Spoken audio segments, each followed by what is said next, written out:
Біргісі қарызға белшесінен батады. Кімнен барып көмек сұраса да қолы бос қайтады. Ол бір күні Мұхаммед пайғамбардың қабіріне келіп, «Я Раббым, маған жәрдем бер» деп жалбарынып жатып ұйықтап кетеді. Түсінде пайғамбарды көріп, оған басындағы ауыр жағдайды айтып береді.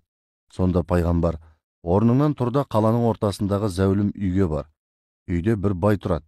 Үй иесінен қарызыңды өтеу үшін ақша сұра. Сенің сұраған 300 ділдәңді береді. Ол кісі әр түнде маған 10 салауат айтпай тұрып ұйықтамайтын еді. Кеше бұл әдетінен жаңылды. Осыны еске салсаң, ол саған сұраған ақшаңды береді» дейді. Ұйқысынан оянған адам бастапқыда көрген түсінің әсерінен айыға алмай біраз тұрып қалады. Содан кейін әлгі байдың үйін іздеп жүріп тауып алады. Қақпаны қағып ішке енеді. Қараса, қожайын үйілген таудай сабанды сабаумен ұрып, дән жинап отыр екен.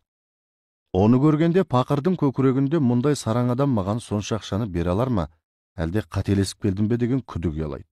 Сонда да алдынан өтпейін деп, оған келеді де пайғамбардың сәлемін жеткізеді.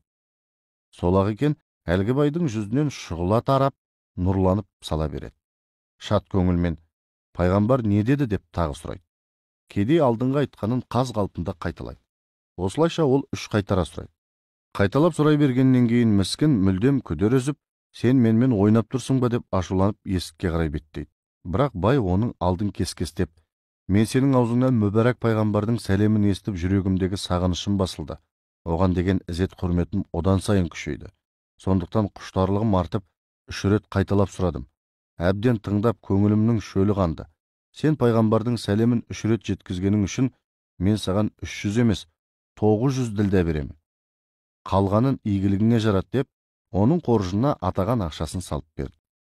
Осыдан кейін әлгі кедей де пайғамбарға күніне 10 салауат айтпай ұйықтамайтын болыпты.